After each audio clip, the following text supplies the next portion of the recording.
Hello everyone, welcome to CA tax talks, जहां हम बात करते हैं इनकम टैक्स, जीएसटी और फाइनेंस के प्रैक्टिकल टॉपिक्स पर। आज का टॉपिक है बैंक अकाउंट में कितना कैश डिपॉजिट कर सकते हैं, वो भी बिना दिक्कत के। सो फ्रेंड्स, बहुत सारे कमेंट्स आ रहे थे कि कैश कितना डिपॉजिट करना चाहिए बैंक में और कैश डिपॉजिट की लिमिट क्या है, क्या 2 लाख, 5 लाख या 10 लाख सेफ है? अगर लिमिट क्रॉस हो जाए तो क्या करना होगा, नोटिस आएगा या टैक्स देना पड़ेगा? चलिए स्टेप बाय स्टेप समझते हैं, लॉ के अकॉर्डिंग, सेक्शन के अकॉर्डिंग और एकदम प्रैक्टिकल एग्जांपल। सबसे पहले मैं क्लियर कर देती हूँ, बैंक में कैश डिपॉजिट करने के लिए कोई फिक्स लिमिट नहीं है। आप 50,000, 5 लाख, 50 लाख कितना भी डिपॉजिट कर सकते हो, लेकिन एक कंडीशन पर।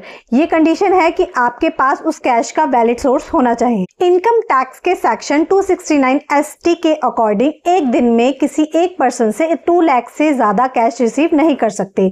इसका मतलब अगर आपको कोई आदमी एक दिन में 2 लाख से ऊपर कैश देता है और आप उसको अपने बैंक में डिपॉजिट कर देते हो तो वो वायलेशन होगा। अब पेनल्टी की बात करते हैं। जितना अमाउंट आपने पर लिया उतना ही पेनल्टी लग सकती है। अगर आप एक दिन में 50,000 या उससे ज्यादा कैश डिपॉजिट करते हो तो बैंक आपसे पैन आधार मांगता है एज पर रूल 114B। ये मेनली KYC और इनकम टैक्स कंप्लायंस के लिए होता है। अब बात करते हैं SFT रिपोर्टिंग की। ये बहुत इंपॉर्टेंट है। बैंक को इनकम टैक्स डिपार्टमेंट को रिपोर्ट देनी पड़ती है जब 10 लाख या उससे ज्यादा का कैश एक साल में सेविंग अकाउंट में डिपॉजिट होता है और 50 लाख या उससे ज्यादा का एक साल में करंट अकाउंट में डिपॉजिट होता है। ये रिपोर्ट होती है SFT statement of financial transaction. आपके पैन के थ्रू ये ट्रांजैक्शन इनकम टैक्स के सिस्टम में चला जाता है। चलिए अब एक एग्जाम्पल ले लेते हैं। एक रमेश है पर्सन, उसने अपने सेविंग अकाउंट में एक साल में 8 लाख का कैश डिपॉजिट किया। कोई दिक्कत नहीं है, SFT रिपोर्टिंग की लिमिट क्रॉस नहीं हुई है। दूसरा एग्जाम्पल लेते हैं। सपोज एक सुरेश है, उसने अपने करंट अकाउंट में 60 लाख से ज्यादा का कैश डिपॉजिट किया है। बैंक उसको SFT में रिपोर्ट करेगा और इनकम टैक्स डिपार्टमेंट को डेटा चला जाएगा।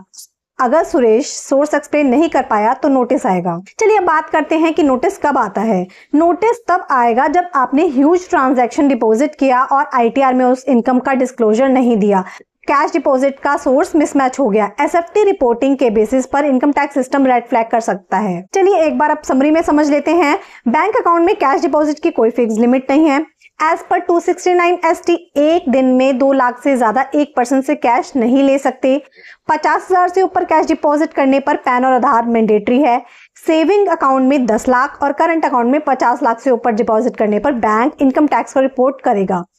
सबसे जरूरी बात, आपके पास हमेशा वैलिड सोर्स होना चाहिए कैश डिपॉजिट करने का अपने बैंक अकाउंट में। तो फ्रेंड्स, अब आपको क्लियर हो गया होगा कि कैश डिपॉजिट की लिमिट क्या है, कौन से सेक्शन अप्लाई होते हैं। अगर आपको वीडियो पसंद आई हो तो लाइक, शेयर, सब्सक्राइब करें सीए टैक्स टॉक्स को, ठीक है।